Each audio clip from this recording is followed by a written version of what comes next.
May I come in, sir? Please come. Good afternoon, sir. Good afternoon, ma'am. Good afternoon, sir. Take a seat. Thank you, sir. So my name is Sai Ashrith Shakamuri. I am from Hyderabad. I was born and brought up in Warangal, but now I am living in Hyderabad. I've done my civil engineering from BITS Pilani, graduated in 2021, sir. Since then, I've been preparing for civil services. Very creditable. Your first attempt? Yes, sir. This is my first attempt. Very creditable at such a young age. Thank you, sir. But then what motivated you to leave a career in engineering and go for the civil services? Sir, since the beginning, I have been inclined towards civil services, sir, because I myself have been born and brought up in a privileged family. But when I go out, I don't find the same when I look at everybody in the society. I wanted to work for elevation of all others' living conditions. So that is the first reason, sir. And my father, as a part of his charity, has been doing, as a part of CSR, has been doing his own charity. But he himself told civil services would offer much bigger scope to serve for the society. That's where it all started, sir. Immediately after the engineering, I took up preparation.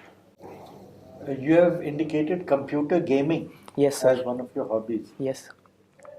Can you tell me one positive aspect and one negative aspect of computer gaming? So one positive aspect which happened to me was split second decision making and team building. One negative aspect, sir, I've seen many of my friends who got addicted to gaming, which is just like any other drug abuse. So you aspire for a career in the bureaucracy. Yes, sir. Where does this word come from? Bureaucracy? It's a portmanteau word. Have you ever thought it is a combination of two words? One is a French word and one is a Greek word. So, sir, I've never thought about it, sir, but cracy is bureaucracy. rule. Bureau means desk in French. Okay, sir. And cracy has come from the Greek word kratin, which means to rule. Thank you, sir. So bureaucracy, have you heard of Max Weber? Yes, sir. Who was he? Sir, I have read about him in my anthropology course, sir. He gave us Weberian triumvirates, which are three-step classification of the society on the basis of three things. What did he have to say about bureaucracy? Any idea? Sir, sorry, sir, I have no idea about it. Now, tell me something about presidential form of government. Do you think it is something which we need to adopt given a diversity and the range of stakeholders? There's often a clash, and very often we are seeing that Parliament is in a state of deadlock. Yes, sir. Parliament has been parliamentary form of democracy. We have been following it for the last 75 years, and it has been giving results, positive results. The deadlock which we are seeing today in the Parliament, we have to solve it internally, and going into presidential form of government directly is not the solution because it has its own inherent problems. Since we are a diverse country, we opted for responsibility over stability of the government. So that is why we chose a parliamentary form of government, sir. And in my opinion, I think we should stick by it, correcting the flaws in the present system, in the present parliament. Right. My final question. What is meant by a living will? Are you aware? And why was it in the news recently? Sir, I'll need some time to think about it because I can't recollect immediately. No problem. Okay, sir. Please. Okay, Ashrith. You're a civil engineer, so you must have seen these reports about the Turkey earthquake. Yes. So, what were the major lacuna in the buildings which collapsed? And from a civil engineer's point of view, they've been showing photographs with red encircled buildings everywhere. You must have seen them. What are the basic lacuna? Sir, most of the buildings had soft stories in their first floor. Soft stories, sir. Soft stories. They did not have any walls. There were only columns in the first floor, which made the entire building weak. No, it's not necessary to have a wall, Yes. in a building. No. Yes. No, it is not. I'm a civil engineer. I'm a design engineer. So I know. So you don't need to have a wall on the first floor to make it earthquake safe? What are the other faults? There were some glaring faults there. Sir, I know for a fact they did not follow the existing building codes there because of various reasons. And there were. What is an earthquake? How does the earthquake force act? In what direction? It is a shear force, sir. It acts horizontally. Horizontally. Yes. So they didn't have those, beams all along the horizontal lines, shear force here. How can you make a building, retrofit a building for earthquake proof? Sir, Make it earthquake proof. Sir, retrofitting is the technique of making buildings earthquake proof. The existing nodal points in the building, such as columns, beams, they have to be reinforced with new steel or new concrete, sir. That is one way of retrofitting the building. Do what? Come again? Increasing the thickness of the columns. How can you increase the thickness of an existing multi-storied building? Can you? No, sir. Adding right next to the existing. If it's not a composite structure, singular structure, how can you, if you add on layers, it will break apart instantly? Sir, I'll need to look into it, sir. I am not very aware. I'm not. Okay. Now tell me, you live in Warangal. Your home district is Warangal. Yes. Warangal used to be a very heavy, distinct part of the Red Corridor. Do you know what a Red Corridor is? Yes. What is it? Sir, Red Corridor is a term used for Naxal-affected areas, and where there is a heavy. Okay, so now Warangal, has improved quite a lot. It's been out of the clutches of these LWE extremists. Yes. Which are the remaining, now the most affected 6 districts of Telangana, most affected by the LWE? So presently there are, as far as I know, there are 4 districts, sir. I don't know 6. There are 6. Okay, sir. I know only 4, They're sir. notified by the government. Okay, sir. I know 4, sir. I'll name them, sir. Adilabad, Bhadradri Kottagudem, Khammam and Manchiryal. Okay, you know 4 of them. Yes. Okay, doesn't matter. You can read up about the others. Now, if you are posted as an SDM in one of these areas, what do you think is going to be a main challenge there to restore as an SDM? So main challenge, in my opinion, is stopping people from entering the from joining the forces. Sir, Entering a particular area. How much force you'll need? Yes, sir. I won't do it by force, sir. I would rather do it by development. Stopping people by development? Yes, sir. Development is one way, so that stopping people from entering the area by developing that area, sir. No, sir. The people present in that area, I'll stop them from entering the LWE force. Okay. That's sir. By development? Yes, sir. By development and women empowerment in that area, sir. Developing health and educational sectors. I'll focus immediately on these 3. So you think, why are, it's been so many years since the movement started. 67 it started. Yes. So many years and nothing has happened. These 6 districts are still affected by LWE. So you think the government has done nothing in all these 30, 40 years, 50 years? No, sir. Government has been taking holistic steps from both developmental perspective as well as law and order perspective. But the development. So what went wrong? What went wrong? Why is it still in the clutches of these people?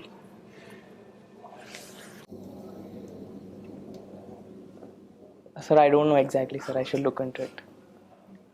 Okay, Ashrith, you tell me why we need IAS. See, we already have a PCS, the state civil services, and they are working in the ground level, in the districts, police, as well as the civil administration.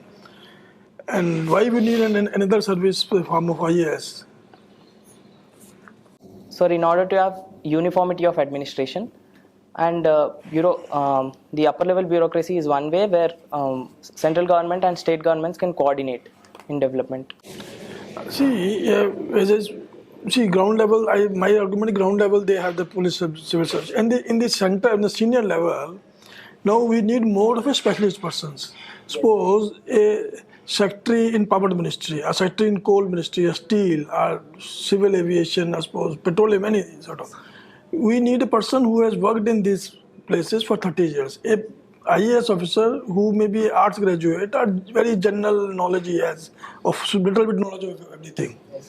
Is he more suited for such type of specialized jobs, or a specialist person is more suited? So for some specialized jobs, the government has felt the need that specialist persons should be taken into it, into the services. That is why people who are experienced enough in that job are being taken in through lateral entry, sir. First, for example, in one in diplomacy, two in power sector. These are two I remember at the moment, sir. Fine. See, India and Pakistan got independence at the same time. Yes. Okay, and in the initial years, Pakistan, but less for 25, 30 years, Pakistan was doing very well. Their per capita income was higher than us, ours per capita income. Their level of, you can say, prosperity was also higher. They have more fertile land in Punjab that gone to them. But what happened there after that, they have started sliding and we have been able to maintain ourselves in a better way. Sir, in my opinion, the most important thing for a country to develop is political stability and the security of the region, sir. They have focused less on it in creating a monster in the regions beside it. For example, in Afghanistan and India, they have created a Frankenstein monster, which is now affecting themselves only. Now Pakistan is facing poly crisis, one on the economic front, two the Taliban of Pakistan is attacking the police and military forces of Pakistan itself, and many decisions have so far been taken by the ISI, which is also called the deep state. They also use the term strategic depth. What did they meant by strategic depth? So I'm not aware of the term, sir. I'm hearing it for the first time. Okay. See, recently two of the international banks, US banks, have gone defaulters. Silicon Valley Bank and Credit Suisse Bank. And sometimes back, so many PSU banks had a huge NPA and they were wiped away all the capital. What's the difference between the two? Our PSU banks a few years back and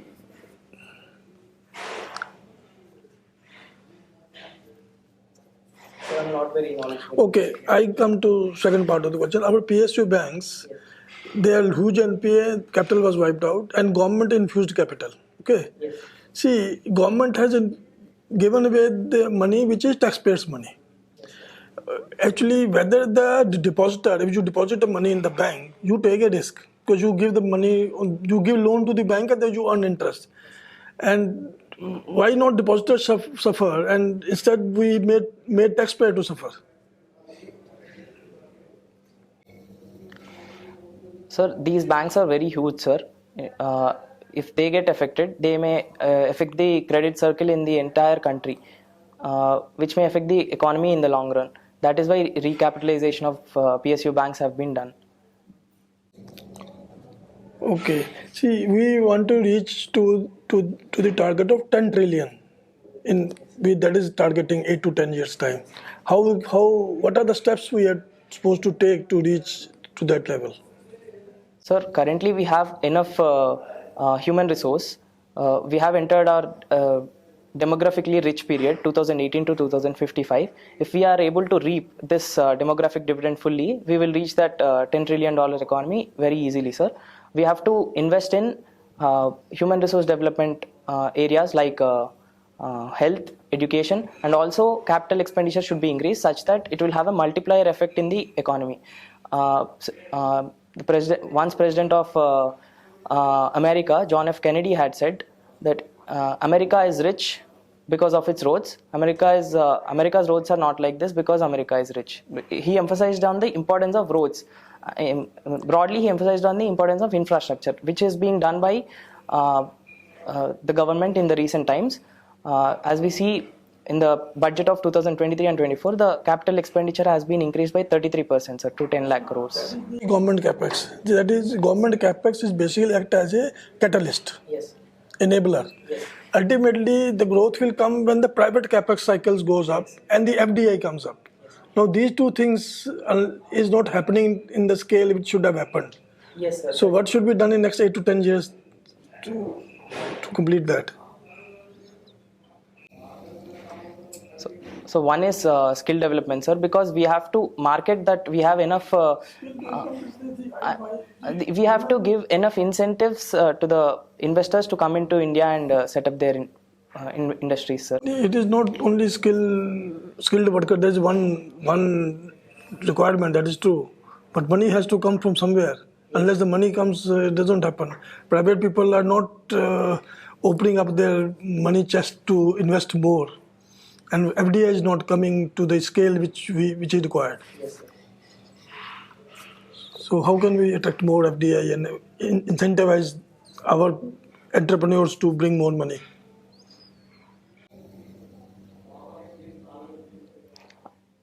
Sir, I'm not aware at the moment, sir. I'll look into it. Okay, thank you. So Ashrith, let me take you to, you sing, Bollywood, Telugu songs. Yes. So why was a Telugu movie and song in the news recently? Sir, ma'am, recently the Telugu song RRR has won an Oscar award. Song Natu Natu from the movie RRR has won an Oscar award, which is the first time in Indian history. The Telugu song has got it. No, ma'am. An Indian song which is produced from an Indian production house has got it. Previously, Jai Ho, a song composed by Mr. A.R. Rahman, has got, ma'am. But it was produced by a foreign producer in another country. This is the first time, ma'am. So how do you see this as an element of soft power of India? Or is it a element of soft power? Yes, ma'am. Bollywood, Tollywood, whatever you want to call it. I would call it an Indian song, ma'am, first of all. It is an element of soft power, ma'am. In my opinion, soft power is something which can influence people outside India in such a way that they admire India or they look at India. In such a way that their decision making will be influenced in the slightest manner.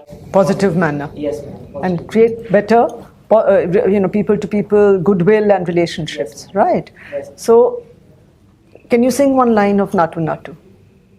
Poleramma జాతరలో పోరాజు ఊగినట్టు కిర్రు చెప్పులేసుకొని కర్ర సాము చేసినట్టు మల్లె చెట్టు నీడలోన మర్రె గుంపు తూడినట్టు ఎర్ర జొన్న చెట్టులోన మిరప తొక్కు కలిపినట్టు నా పాట చూడు నాటు నాటు నాటు నాటు నాటు నాటు వీర నాటు. Thank you. And what does it mean? Very good. You sung beautifully. Just one line. In one line, if you can tell me, what does it mean? It describes the dance of the culture and using different analogies, ma'am. For example, like a bull dances in a pilgrimage center. Like a fighter dances around with a stick, like that, ma'am. He just compared how one dances. One dances and different kinds of Yes. dance, celebrating dance and. Okay. Now there is the U.S. Senate has recently recognized the McMahon line. I mean, in the sense they've said that it is the line demarcating the China-India border, and that Arunachal Pradesh is an integral part of India. So, what do you think? Is it going to make a difference? And what is this whole thing about? Why has this been happening? How did we reach this? Why is it not recognized, and why do we have differences with China on this? Briefly. Ma'am, we recognize McMahon line as a border between India and China, but China doesn't recognize the same. There, because of this reason, border clashes have been arising multiple times in multiple occasions.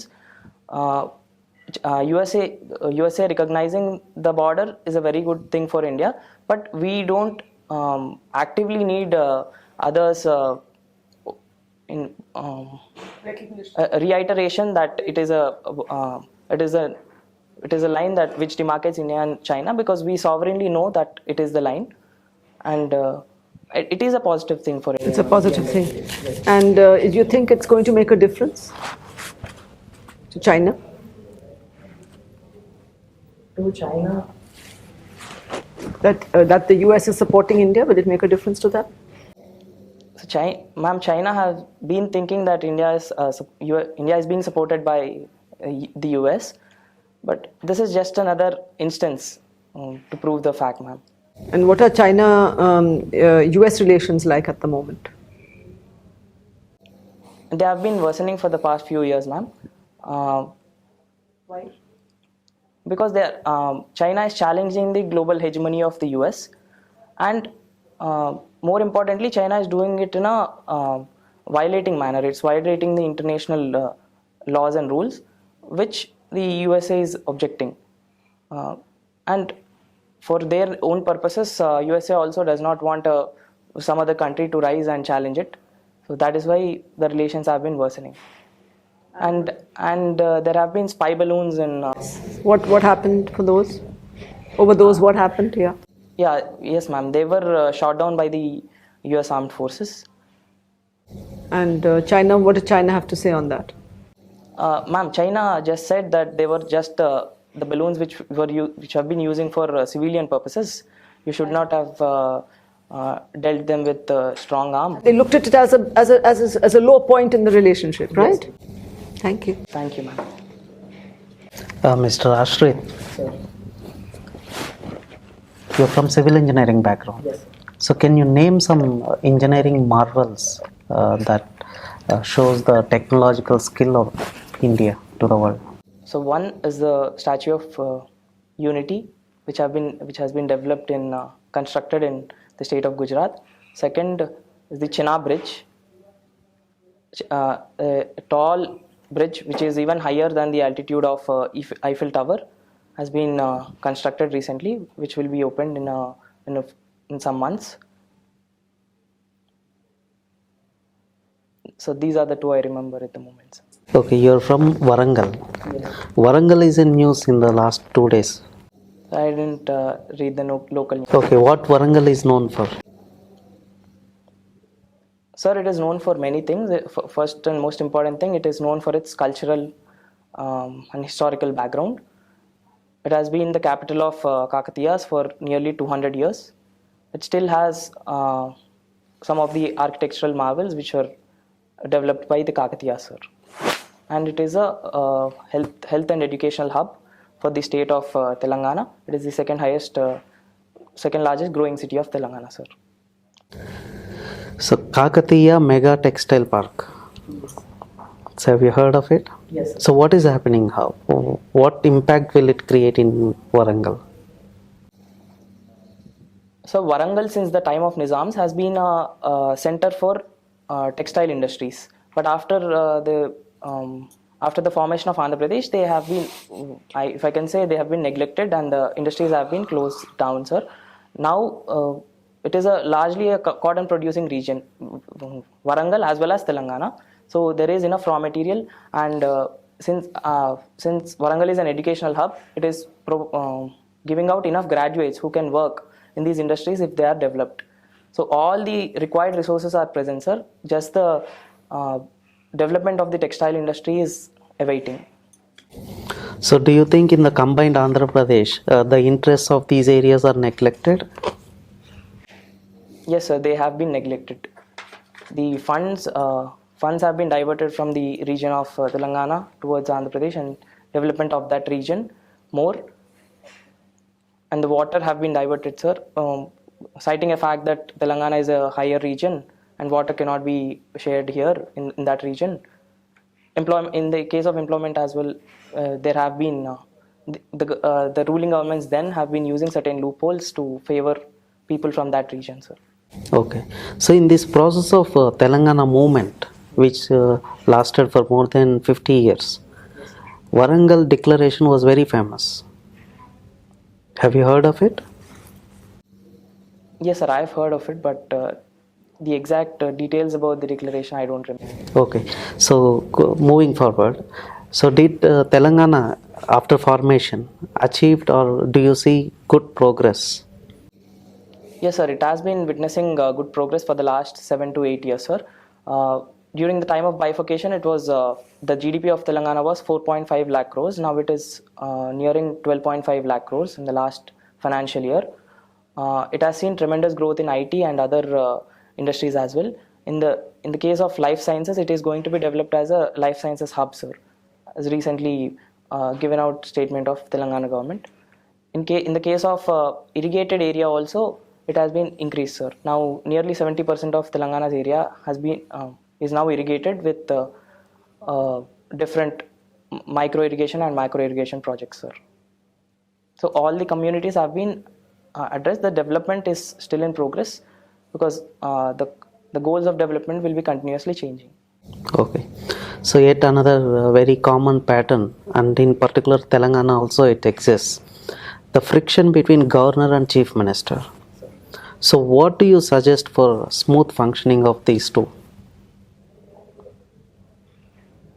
Take the case of only Telangana.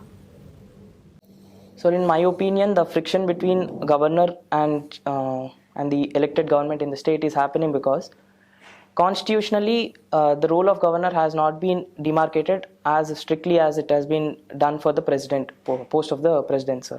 That is one reason. And the grey areas are being interpreted in a different way by the central government, state government and the governor. These different interpretations of the grey areas are creating conflict. These have to be delved into. And secondly, as Sarkaria Commission has recommended, during the appointment of governor, the state government's opinion has to be considered, sir. Okay, thank you. So that brings us to the end of our formal interactive action. Thank you. All the very best. All the best, Thank you. Ashrith. Thank you.